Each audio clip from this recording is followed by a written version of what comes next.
Good evening, YouTube. This is Kaylin coming at you with a bit of a mail call, and I just tossed the smaller package inside the bigger one just to make it easy and to keep everything together. And I cut these open already. So the first thing that I'm going to pull out is something that I ordered. I've been trying to get one of these for quite some time, and I finally was able to score one. The site was not out. This is the Olight, their newest in the EOS series, the i5T EOS. Instead of running on a AAA battery like the i3E and the i3T EOS, this one runs on a AA. And I got this one at like 20% off. And this is one of their newest colors. They call it gunmetal gray. I'll just bring up a black light just so you can kind of see the difference in the color. I don't know how well that shows up, but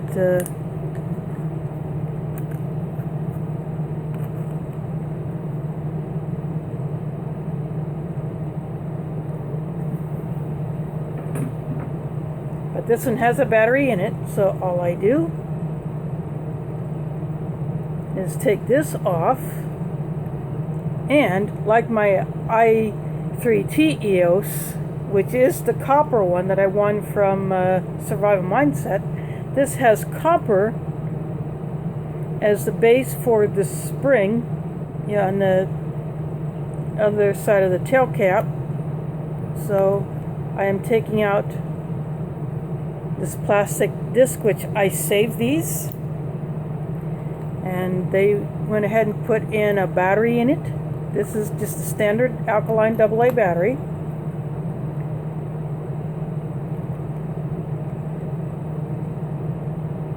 And what's cool about this one, I'll go ahead and shut these overhead lights off for the time being, is you can momentary on. So there's a low mode, which is 15 lumens. That is 300 lumens. Or you can click.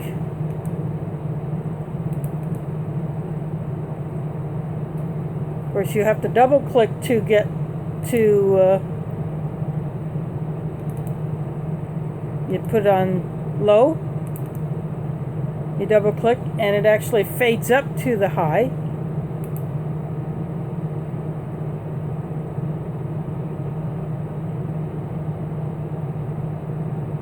Getting a momentary on in both modes.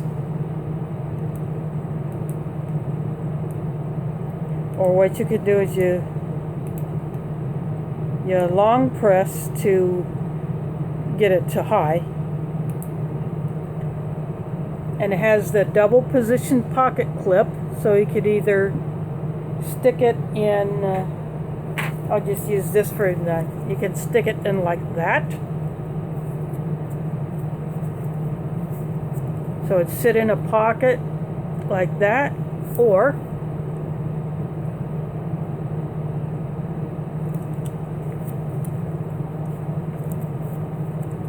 you could have it like that, or when you put it in this way, say if I had a hat on, I could put this on the hat and use it as a headlamp.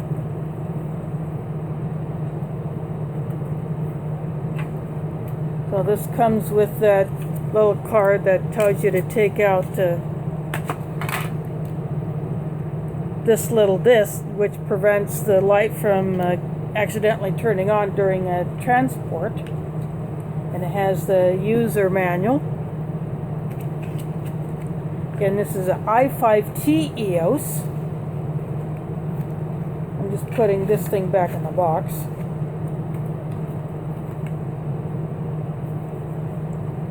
So this is one that I will now be testing out.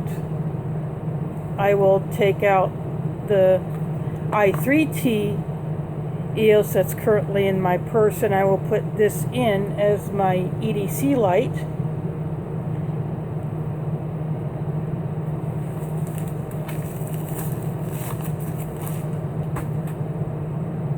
And now I will get to some items that I ordered off of Amazon.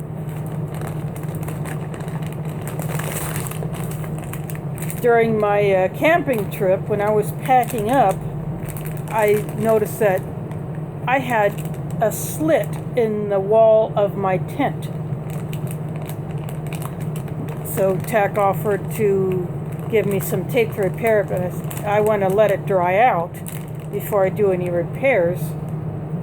And so that's what I did last week. I took the tent out of the bag and I was able to dry it on my deck, hanging it over that shoe rack that I actually found in the laundry room before it got gutted for the reno. And so I've been using that as a drying rack.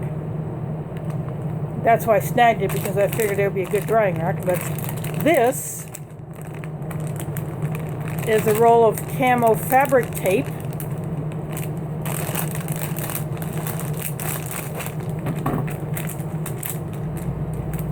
Comes in a nice Ziploc bag. It would be great to keep it dry, except they always put these holes in there. Every time I get one of these bags, I tape up the holes so that way it can be sealed. But this Camo tape is sort of similar to the pattern on my tent. So I am going to put some of this on the outside. I'll probably put a piece on the inside of that tear just to make sure that it's covered up so that it won't spread anymore. I don't know if I caught it on a branch when I was either setting up or tearing down or something like that. But I will try this, since it is Camo, to repair it, or I'll turn these lights back on so you can get a better look at the pattern. This is like the woodland camo.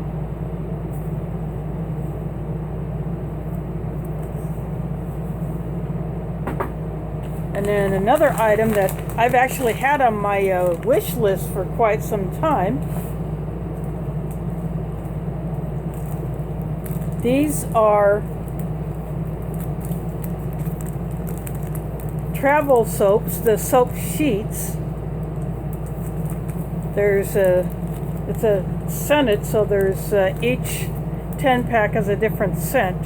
So these are actually produced in Hawaii.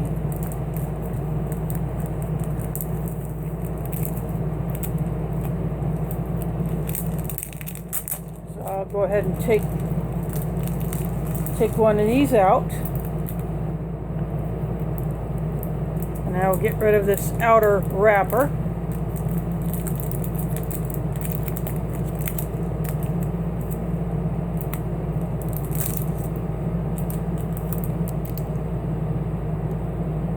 I'll give you a close-up of it. So you can hear the sheets. And you turn it around, pop it up like this. And this actually comes apart, so if you need to reload it, if you get some more soap sheets that fit this thing, you can reload it. But you just pull one out.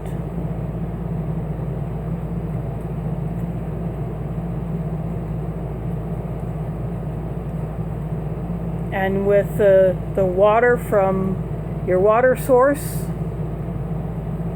you can wash your hands with it. And we use a different brand that someone had acquired a whole crap ton of during my family trip that we take every summer. Those are actually a little bit bigger than what I discovered, and I started doing that. I would actually tear it in half. That way you can make them last longer. And I would do the same with these. I tore a few sheets in half, and I would spread them around on the ledge that was at the sink in the cabin that we stay in. And that way you can just grab a sheet or a half sheet and wash your hands. That way you don't have to fiddle with trying to get it out of the box. And those boxes are cardboard, where this is plastic, so you don't have to worry about it disintegrating when it gets wet. So each one of these is different scents, so I'll probably pack these into my my bag when I get ready for that trip. That way, if we run out of any other of the soap sheets, see, I got 60 here. And then the last thing that I got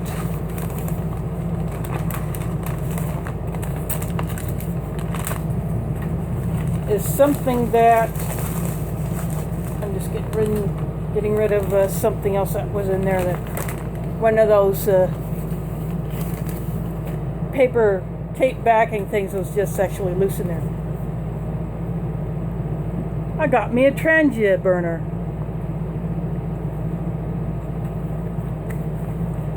Remember a couple years ago, Al from Die Bullfrog 79 sent me what he said was a Polish canteen stove, but it's actually the Swedish one. Oh, it's nice that Trangia packs theirs with this huge bag that has all the info on it. And basically what it comes with, this top here,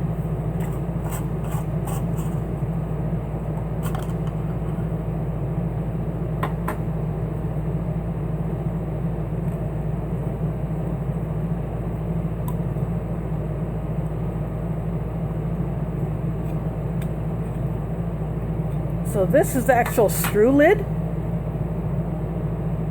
that screws on here. You can actually store your fuel in it. This lid even has information on there, but because it's so shiny, it would be hard to read it anyway. And then this thing here is called the simmer ring. And what you do with this, there are lots of videos on YouTube about it, but say you got your fuel in here.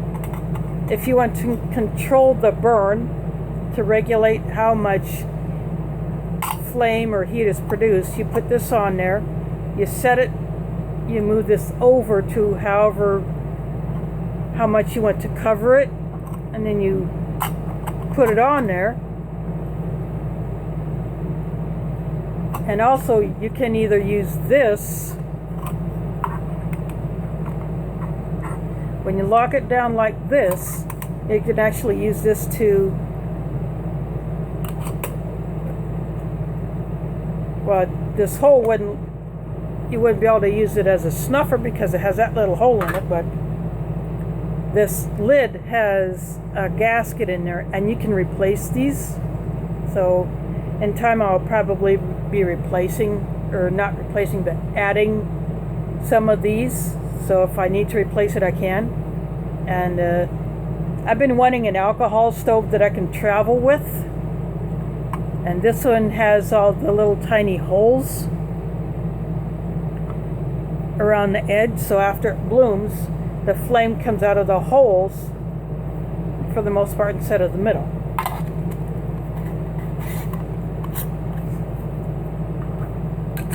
So with this, I can either use it in my Trangia canteen stove, which is made to use one of these, or I could put it in my twig stove and put the grill on top of it so that I can cook over it that way. I've done that with my homemade alcohol stove, putting it in my twig stove, but I would have to elevate this a little bit on something to raise it up, or I could put this under my canteen stove, the one that I most recently bought that I now have with my second canteen cup. I have that in a canteen pouch, so I could put this under there or the canteen stove that I have with my first canteen, the canteen cup that has a butterfly handles, that one is actually made for a British Crusader mug. But I have used it and it does work. But I could, this wouldn't work with that thing, but it would work with the second canteen stove that I bought. And also I could just put some tent stakes in the ground around this and use those as pot supports to put, say, my canteen cup or a metal mug on top, so that I could elevate that above this thing.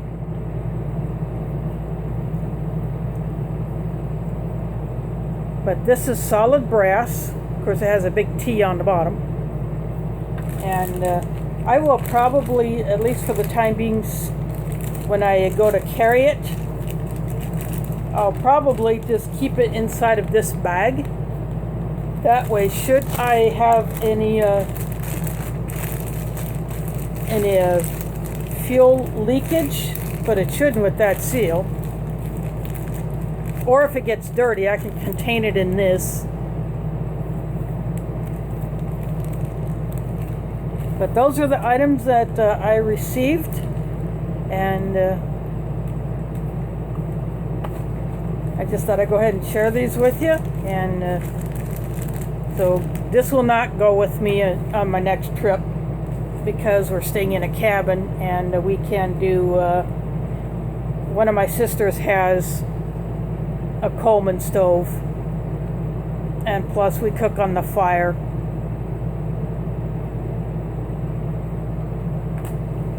And you know, there is a microwave in those cabins there, so you know, we're glamping basically.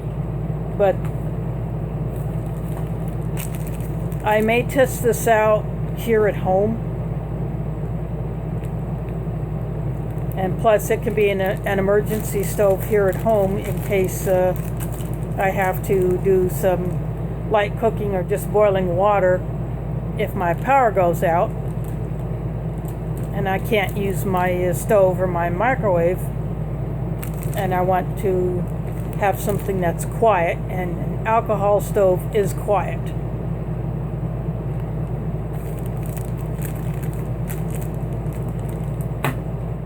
So that's what I thought I'd show you today, and I do have something coming up that I will do that I was not able to do during the Minotaur Trading Company cooking contest, because my order of the stuff I wanted for that recipe still has not been shipped out yet, but I'm still going to do that, and I will do that in a video just to show you some creative things that you can do with ration components. So look for that coming in the near future. So according to the site, all pending orders should be shipping out probably tomorrow and next week. And I did order one of those mystery boxes, so who knows, maybe those will be sent out at the same time, and I'll get a double unboxing for a Minotaur. So look for that as well, and who knows what else I'll come up with. So thanks for watching, and catch you on the flip side.